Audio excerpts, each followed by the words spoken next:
दोस्तों आइए जानते हैं संपूर्ण करवा चौथ व्रत कथा, जिसको सुनने की मात्रा से ही सुहागिन महिलाओं की पति की लंबी आयु व घर में सुख शांति और समृद्धि आती है। करवा चौथ की कथा सुनने से विवाहित महिलाओं का सुहाग बना रहता है, उनके घर में सुख शांति समृद्धि और संतान सुख मिलता है।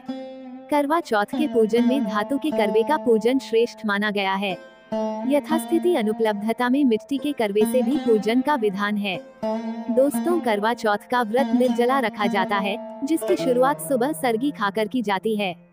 इस साल अक्टूबर के महीने में सुहागिनें करवा चौथ का व्रत रख अखंड सुहाग की कामना करेगी। हर साल अपने सुहाग की सलामती के लिए महिलाएं करवा चौथ का व्रत रखती हैं। यह व्रत निर्जला रखा जाता है, जिसकी शुरुआत सुबह सरगी खाकर की जाती है। इस साल अक्टूबर के महीने में सुहागिनें करवा चौथ का व्रत रखेंगी। दोस्तों वीडियो अंत तक जरूर देखें, क्योंकि अंत में माता करवा की जीवन की वह बातें बताई गई हैं जिसको हर सुहागिन महिलाओं को जरूर सुनना चाहिए। दोस्तों ऐसे में आइए शुरू करते हैं करवा चौथ व्रत कथा। दोस्तों बहुत समय पहले की बात है, एक साहूकार के 7 बेटे और उनकी एक बहन करवा थी। सभी 7 भाई अपनी बहन से बहुत प्यार करते थे, यहाँ तक कि वे पहले उसे खाना खिलाते और बाद में स्वयं खाते थे। एक बार उनकी बहन ससुराल से मायके आई हुई थी। शाम को भाई जब अपना व्यापार व्यवसाय बंद कर घर आए तो देखा उनकी बहन बहुत व्याकुल थी।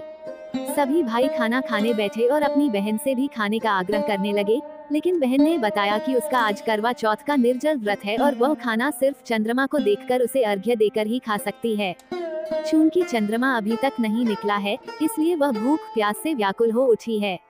सबसे छोटे भाई को अपनी बहन की हालत देखी नहीं जाती और वह दूर पीपल के पेड़ पर एक दीपक जलाकर चलनी की ओट में रख देता है। दूर से देखने पर वह ऐसा प्रतीत होता है कि जैसे चतुर्थी का चांद उदित हो रहा हो।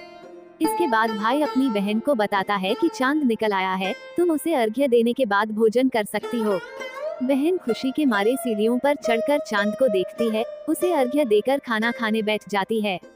वह पहला टुकड़ा मुंह में डालती है तो उसे छींक आ जाती है।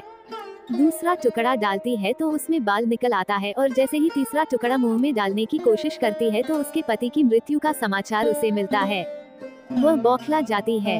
दोस्तों ऐसे ही वीडियो देखने के लिए वीडियो को लाइक और चैनल को सब्सक्राइब करें। उसकी भाभी उसे सच्चाई से अवगत कराती है कि उसके साथ ऐसा क्यों हुआ। करवा चौथ का व्रत गलत तरीके से टूटने के कारण देवता उससे नाराज हो गए हैं और उन्होंने ऐसा किया है। सच्चाई जानने के बाद करवा निश्चय करती है कि वह अपने पति का अंतिम संस्कार नहीं होने देगी और अपने सतीत्व से उन्हें पुनर्जीवन दिलाकर रहेगी। वह पूरे 1 साल तक अपने पति के शव के पास बैठी रहती है, उसकी देखभाल करती है। उसके ऊपर उगने वाली सुईनुमा घास को वह एकत्रित करती जाती है। 1 साल बाद फिर करवा चौथ का दिन आता है। उसकी सभी भाभियां करवा चौथ का व्रत रखती हैं।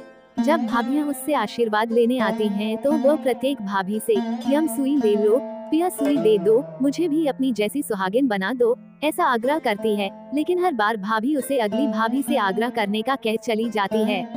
इस प्रकार जब छठे नंबर की भाभी आती है तो करवा उससे भी यही बात दोहराती है। ये भाभी उसे बताती है कि चूंकि सबसे छोटे भाई की वजह से उसका व्रत टूटा था, अतः उसकी पत्नी में ही शक्ति है कि वह तुम्हारे पति को दोबारा जीवित कर सकती है, इसलिए जब वह आए तो तुम उसे पकड़ लेना और जब तक वह तुम्हारे पति को जिंदा न कर दे उसे नहीं छोड़ना। ऐसा कहकर वह चली जाती है। सबसे अंत में छोटी भाभी आती है। करवा उनसे भी सुहागिन बनने का आग्रह करती है, लेकिन वह टालमटोली करने लगती है। इसे देख करवा उन्हें जोर से पकड़ लेती है और अपने सुहाग को जिंदा करने के लिए कहती है। भाभी उससे छुड़ाने के लिए नोचती है, खसोटती है, लेकिन करवा नहीं छोड़ती है। अंत में उसकी तपस्या को देख भाभी पसीज जाती है और अपनी छोटी अंगुली को चीरकर उसमें से अमृत उसके पति के मुंह में डाल देती है। करवा का पति तुरंत श्री गणेश कहता हुआ उठ बैठता है। इस प्रकार प्रभु कृपा से उसकी छोटी भाभी के माध्यम से करवा को अपना सुहाग वापस मिल जाता है। हे श्री गणेश माँ गौरी, जिस प्रकार करवा को चिर सुहागन का वरदान आपसे मिला है, वैसा ही सब सुहागिनों को मिले।